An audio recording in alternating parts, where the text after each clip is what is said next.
Welcome to SEN news బులెటిన్ల ముందుగా headlines. భగవాన్ బుద్ధుని పవిత్ర పిపరహువా అవశేషాల గ్రాండ్ ఇంటర్నేషనల్ ఎగ్జిబిషన్ కు హాజరైన ప్రధాని మోడీ.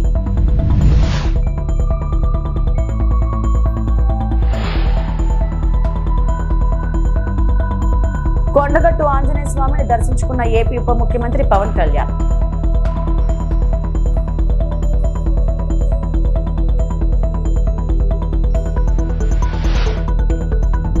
తెలుగు కేవలం భాష కాదు, మన జీవన విధానం. ఏపీ స్పీకర్ అయ్యన్న పాత్రుడు.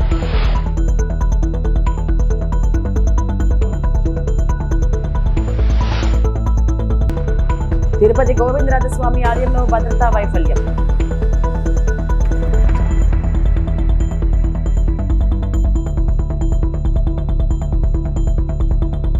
ప్రధానమంత్రి నరేంద్ర మోడీ న్యూఢిల్లీలో రాయ్ పిదోరా కల్చరల్ కాంప్లెక్స్ లో the light and the lotus relics of the awakened one పేరుతో భగవాన్ బుద్ధుని పవిత్ర పిస్రాహ్య అవశేషాల అంతర్జాతీయ ఎగ్జిబిషన్ ను ప్రారంభించారు. ఒక శతాబ్దానికి పైగా తర్వాత స్వదేశానికి తిరిగి వచ్చిన ఈ అవశేషాలను నేషనల్ మ్యూజియం, ఇండియన్ మ్యూజియం లో భద్రపరిచిన అసలు అవశేషాలు మరియు పురావస్తు సామాగ్రితో కలిసి మొదటిసారిగా और जन सामान्य को इस प्रदर्शनी में सब कुछ बहुत आसान और सुलभ भाषा में समझ में आए, तो इस प्रदर्शनी को एक व्यापक ऑडियो विजुअल कंपोनेंट का सहयोग मिलता है, जिसमें डिजिटल रिकंस्ट्रक्शंस हैं, इंटरप्रिटेटिव प्रोजेक्शंस और मल्टीमीडिया प्रेजेंटेशंस भी शामिल हैं। आप देख सकते हैं, जिसके ज़रिए आप इस प्रदर्शनी का आनंद ले पाएंगे। आप समझ पाएंगे कि आखिरकार इसका सांस्कृतिक और सभ्यतागत महत्व है क्या भारत के लिहाज से।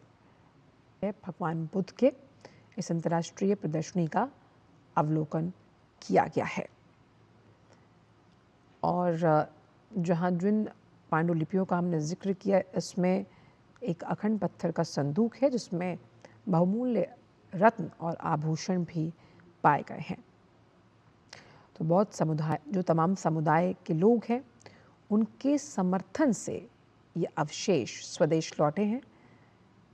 तो विरासत को संजो कर रखना जो प्रधानमंत्री की शुरू से कोशिश रही है, उस कोशिश की कड़ी में ये एक और स्वर्णिम अध्याय है, क्योंकि भारत की आध्यात्म विरासत और बौद्ध धर्म को किस तरह से इसकी महत्वता प्रासंगिक है और आज के इस युग में भी बुद्ध से जुड़े उनके वचन, उनके कथन लोग आज भी मानते हैं।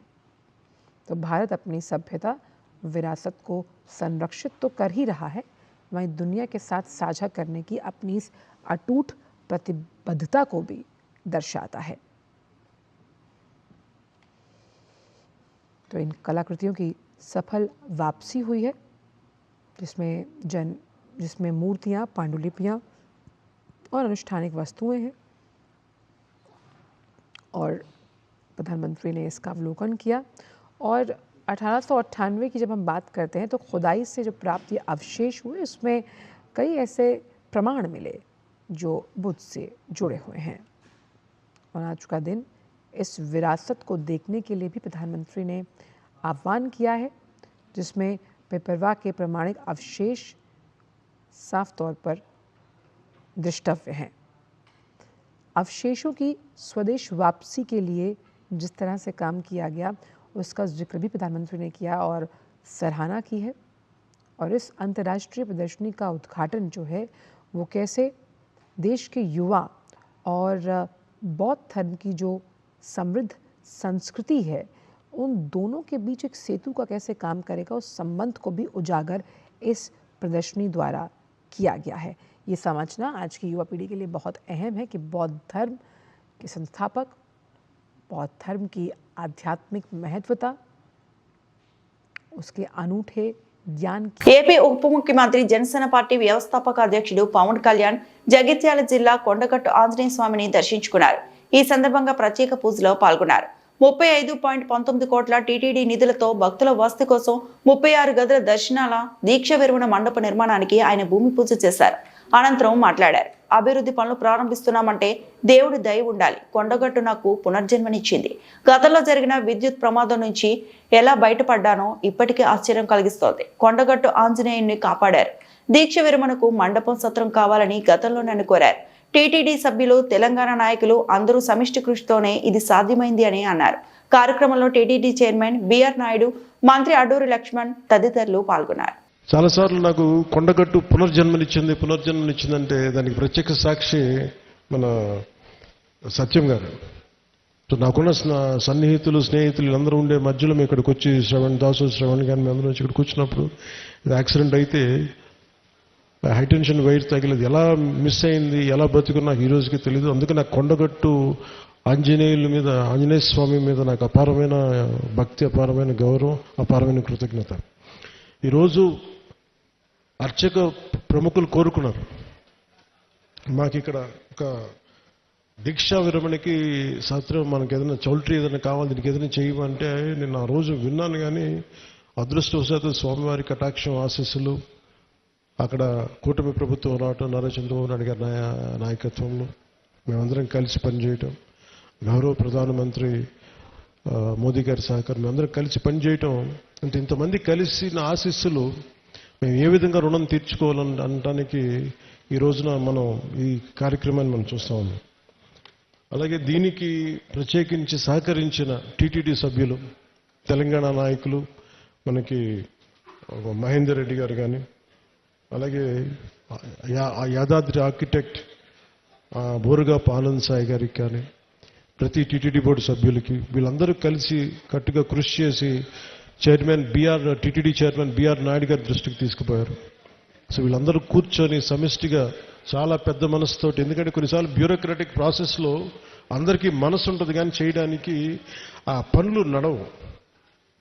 నేను ఇది స్వామివారి ఆజ్ఞ, స్వామివారి ఇది వారు కోరుకున్నది భక్తుల కోసం అనుకున్న ఒక బలమైన సంకల్పంతో నేను ముందుకు పట్టుకెళ్ళినప్పటికీ కూడా చాలా పెద్ద మనసుతోటి బోర్డులో టీటీడీ చైర్మన్ బిఆర్ నాయుడు గారి అధ్యక్షతన దీన్ని ఆమోదం చేయటం చాలా వారికి మనస్ఫూర్తిగా మనందరి తరపున వారికి నా కృతజ్ఞతలు తెలియజేస్తున్నాను. దీనికి సహకారం తెలిపిన ఆంధ్రప్రదేశ్ దేవాదాయ శాఖ మంత్రి శ్రీ ఆనం రామనారాయణ. తెలుగు కేవలం భాష కాదని మన జీవన విధానమని ఏపీ శాసనసభాపతి అయ్యన్న పాత్రుడు పేర్కొన్నారు. గుంటూరులో 3వ ప్రపంచ తెలుగు మహాసభలు వైభవంగా జరుగుతున్నాయి. ఈ కార్యక్రమానికి అయ్యన్న పాత్రుడు హాజరై మాట్లాడారు. ఒకప్పుడు తల్లులు చందమామ రావే, జాబిల్లి రావే అని పాడుతూ పిల్లలకి గోరుముద్దలు తినిపించేవారు. ఇప్పుడు పిల్లలకు సెల్ ఫోన్ ఇచ్చి అన్నం తినిపిస్తున్నారు. అమ్మ లాలిపటలో తెలుగు, అమ్మ చెప్పి కథల్లో తెలుగు, తల్లి లాంటి తెలుగు భాష విశిష్టతను మనం పిల్లలకు చెప్పాలి. పల్లెల్లో కూడా ఇప్పుడు తెలుగు కనుమరుగైపోతుంది. సంక్రాంతి, ఉగాది తదితర పండుగలకు పునర్వైభవం తీసుకురావాలి. తెలుగు భాష కోసం ఏం చేయాలో సభలో చర్చించండి. ఈ సభలో కార్యాచరణ చూపితే దాన్ని అసెంబ్లీలో తీర్మానం చేయిస్తాను అని అయ్యన్న అన్నారు. తెలుగు ఒక భాష కాదు, ఒక సంస్కృతి. ఇది అందరూ తెలుసుకోవాల్సిన అవసరం ఉంది. మన పిల్లలకి ఏం చదువుతున్నారో, దేనికి చదువుతున్నారో, మన సాంప్రదాయం ఏంటో, మన పల్లెల్లో పూర్వ సాంప్రదాయం ఏంటి, సంస్కృతి ఏమిటో ఇప్పుడు పిల్లలు ఎవరికి తెలియదు. పూర్వం అమ్మ చందమామ రావే, జాబిల్లి రావే అని చిన్నపిల్లలకి భోజనం పెట్టేవారు. ఏమ్మా నిజమా? తల్లి మీరే చెప్పాలి. మరి ఈవేళ చందమామ పాటలు లేవు, పిల్లలకి సెల్ ఫోన్లు ఇచ్చేసి భోజనం పెడుతున్నారు. భోజనం పెడితే సెల్ ఫోన్లు వస్తే పిల్లలు సెల్ ఫోన్ చూస్తున్నారు, భోజనం తినిపిస్తున్నారు. అమ్మ ప్రేమే వేరండి. ఇవాళ తెలుగు భాష గురించి మాట్లాడుకుంటున్నాం. తల్లి లాంటి భాష, మన మాతృ భాష. దీన్ని అందరం కూడా గౌరవించవలసిన అవసరం ఉంది. మన పిల్లలకి దీన్ని చెప్పవలసిన అవసరం ఉంది. మనం చేస్తాను. తెలుగు కేవలం మాట్లాడే భాష మాత్రమే కాదు. మనందరం తెలుసుకోవద్దంటే మన జీవన విధానం తెలుగు, మన ఆచారాలు తెలుగు, మన సంస్కారం సాంప్రదాయాలు తెలుగు. ఇవన్నీ కూడా మన పిల్లలకు చెప్పాలి. మనం ఆ రోజులు పోయి పల్లెల్లో వాతావరణం మారిపోయింది. అంచేత ఇవన్నీ కూడా మళ్ళీ పూర్వంలాగా ఆ వాతావరణం తీసుకురావాల్సిన అవసరం ఉందని చెప్పి మనం చేస్తున్నాను. అమ్మ చెప్పే లాలిపాటలో తెలుగు ఉంది. మన పిల్లలకు తెలిసండి, అది నీకు తెలుసు. అమ్మ చెప్పే లాలిపాటల్లో తెలుగు ఉందన్నారు. అమ్మ చెప్పే కథల్లో తెలుగు ఉంది. పండగల్లో, పెళ్ళిళ్ళలో, పూజల్లో కూడా తెలుగు ఉంది. అలాగే ఇలా మన ప్రతి సంబరాల్లో కూడా తెలుగు ఉంది. ఇవి సంబరాలన్న మాట వచ్చింది, దాని గురించి చెప్పాలి. పూర్వం సంక్రాంతి వస్తే ఓ పండగ, దసరా వస్తే ఒక పండగ, గ్రామాల్లో శ్రీరామనవమి, ఉగాది ఎంతో సాంప్రదాయంగా మన పెద్దలు చేశారు. కొన్నాళ్ళు జరిగాయి అలాగా. ఈవేళ గ్రామాల్లో శ్రీరామనవమి ఎవరైనా చేస్తున్నారండి? ఉగాది పండుగ ఎవరైనా చేస్తున్నారండి? ఇంతకుముందు సంక్రాంతిలో గ్రామాల పల్లెటూరులు వెళ్తే తాడిపెత్తులు రకరకాలుగా వేషాలు వేసుకొని ఒక పండగ వాతావరణం ఉండేది.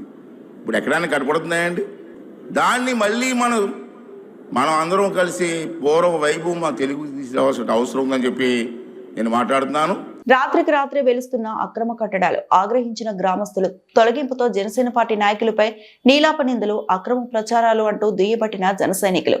ఎక్కడైనా ప్రభుత్వ ఆస్తులను ఆక్రమిస్తే రెవెన్యూ అధికారులు చర్య తీసుకోవాల్సి ఉంటుంది. అక్రమదారుల దగ్గర ఎంత పుచ్చుకున్నారో ఏమో తెలియదు కానీ సింగారెడ్డిపల్లి రెవెన్యూ విలేజ్ కంబాలకుట గ్రామ పరిధిలో సర్వే నెంబర్ 48C అక్రమాలపై సదరు గ్రామస్తులు పలుమార్లు ఫిర్యాదు చేసిన రెవెన్యూ అధికారులు పట్టించుకోకపోవడంతో ఆగ్రహించిన గ్రామస్తులు అక్రమ కట్టడాలను తొలగిస్తే జన సైనికులు తొలగించారంటూ పార్టీకి చెడ్డ పేరు తేవాలని నిందలు వేస్తున్నారని జనసేన పార్టీ రాష్ట్ర కార్యదర్శి తాతంశెట్టి నాగేంద్ర మీడియా ముఖంగా వైసీపీ నాయకులను దుయ్యబట్టారు. అదే గ్రామంలో 723 సర్వే నెంబర్కు సంబంధించిన భూమిలో ఒకే కుటుంబానికి సంబంధించి 6 మందికి పట్టాలు పుట్టుకొచ్చాయని, అవి రెవెన్యూ రికార్డులో ఎక్కించడం అనేది ఆశ్చర్యానికి గురి చేస్తుందని, ఆ భూమి దాదాపు ₹1 కోటి వరకు విలువ చేస్తుందని, కోట్ల రూపాయలు విలువ చేసే భూములను కొల్లగొడుతున్నా రెవెన్యూ అధికారులు మాత్రం భారీ ఎత్తున ముడుపులు పుచ్చుకొని పట్టించుకోకపోవడంతో ఆగ్రహించిన గ్రామస్తులు అక్రమ కట్టడాలను తొలగించవలసి వచ్చిందని కంబాలకుంట వాసులు మీడియాకు చెప్పుకొచ్చారు.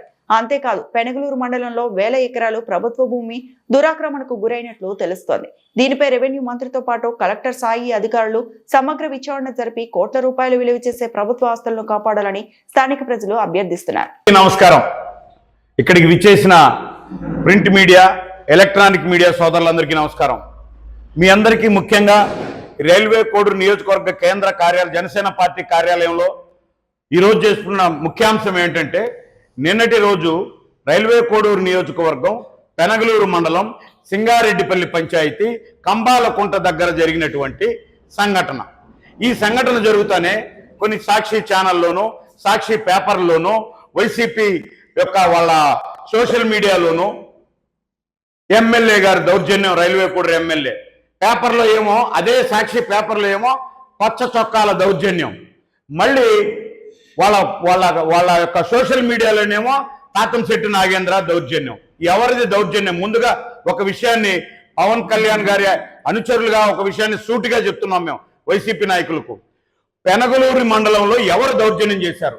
మా జన సైనికుడు ఒక్కరు కూడా ₹1 కానీ లేదా 1 సెంట్ కానీ దౌర్జన్యం చేసినట్టు మీరు నిరూపిస్తే మా తలకాయ మీ కాళ్ళ దగ్గర పెట్టి క్షమాపణ చెప్తాం. మా దగ్గర పెనగలూరులో మీరు చేసిన దౌర్జన్యాలు 21 అంశాలు మా దృష్టికి వచ్చాయి. 21 అంశాలు. ఉదాహరణకు నిన్న అక్కడ గుండ్లూరు సుబ్బరాయుడు సన్నాఫ్ పెద్దన్న survey number 48C, Gundluru Narasimhulu son of Penchalaiah ఏం చెప్పారండి సాక్షిలో? కడుపు కోతలేక పేదల ఇండ్లు కూల్చేసినారంట జన సైనికులు. పంచాయతీ వీళ్ళది, ఊరు వీళ్ళది, ఇదో వాళ్ళ వేరే వేరే ఇండ్లు ఒక్కొక్క 10 సెంట్లలో నిన్నటి నేను చదివిన పేర్లు అక్రమదారులు వేరే చోట ఆ పక్కనే కట్టుకున్న మెయిన్ రోడ్లో ఇండ్లు ఇవి. వీళ్ళ పేదలో వైసీపీని అడ్డపెట్టుకుని కట్టుకున్న ఇండ్లు. వీళ్ళు చేసే పని ఏంది? ముందు వాళ్ళకు ఒక పట్టా ఇచ్చుంటారు. సాక్షిలో కూడా అదే చూపిస్తున్నాడు. ఆ పట్టాలో 48Cనో 84Cనో అని చెప్తారు. మీకు చెప్తా, ఇక్కడ పేర్లు ఉన్నాయి, ఏది ఎలిజిబుల్ లబ్ధిదారులు. ఇక్కడికి వచ్చేటప్పటికి అన్ని కొట్టేశారు, 4 పేర్లు కొట్టేసి సర్వే నెంబర్ మార్చేసి ఆ నెంబర్లు తీసుకొచ్చి ఇక్కడ మళ్ళీ 1, 2 ఇచ్చారు.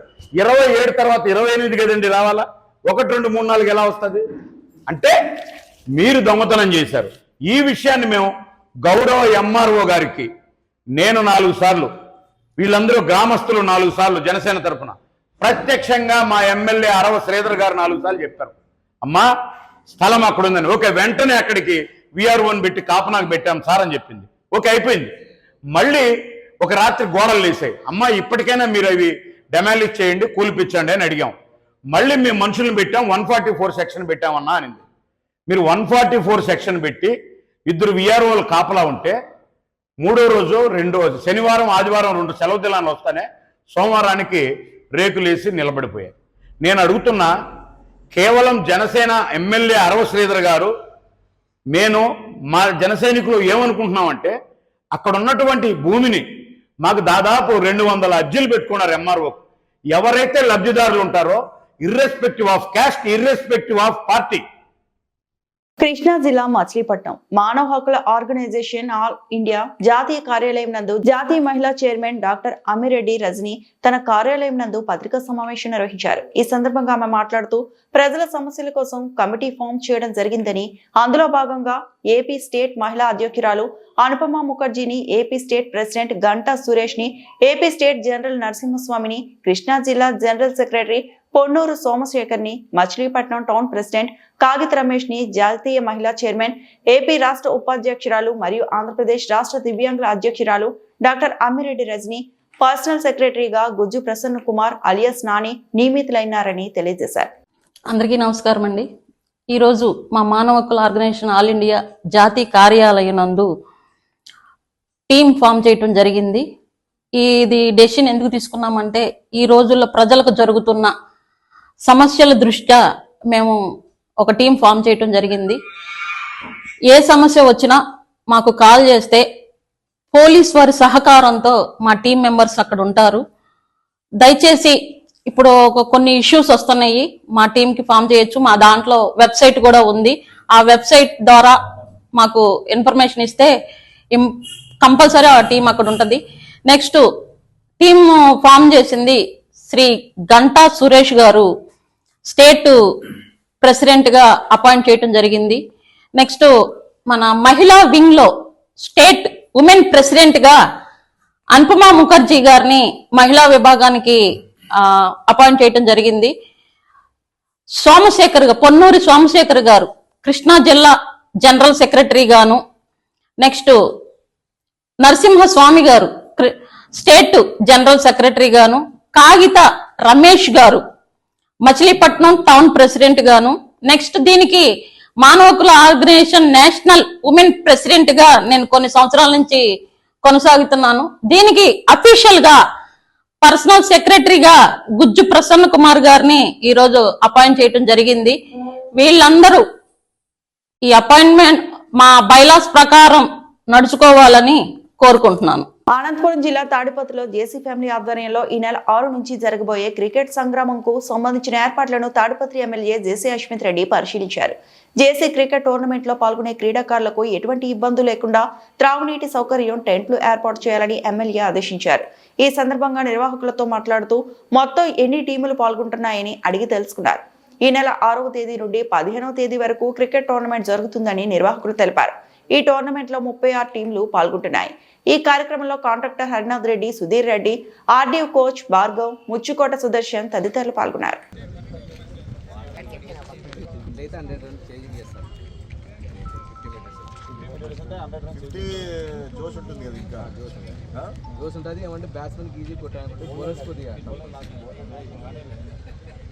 అంటే ఆ 5 మీటర్స్కి అంత డిఫరెన్స్ వచ్చేస్తుంది.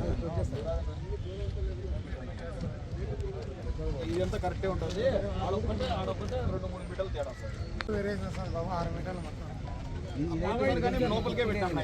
ఈ రోంతా కట్ చేసి పెట్టాము. లాస్ట్ టైం అయితే ఈ రేటు 15 పెట్టాము. అంత 55 పెట్టి కట్ చేసి తీసేయాలనుకున్నాము. ఎట్లా తీయాలనుకున్నాము మనం ఇటు పొద్దున్న లోపల వచ్చేదానికి అన్ని దానికి అన్ని తీసేయాలనుకున్నాము. కాకపోయినా కూడా మనం డిజైన్ మార్చినాం కదా, బౌండరీకి ఆనుకునే పెట్టుకుంటాము. పెడదాం బోర్డు, అది పెట్టి బోర్డు వెనకాల 2 ఫీట్ పెట్టి బోర్డు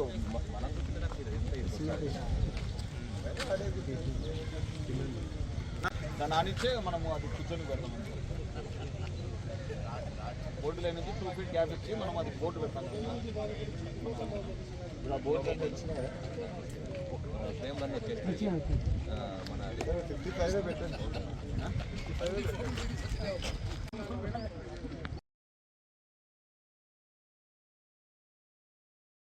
ఈ వార్తలు ఇంతటితో సమాప్తం.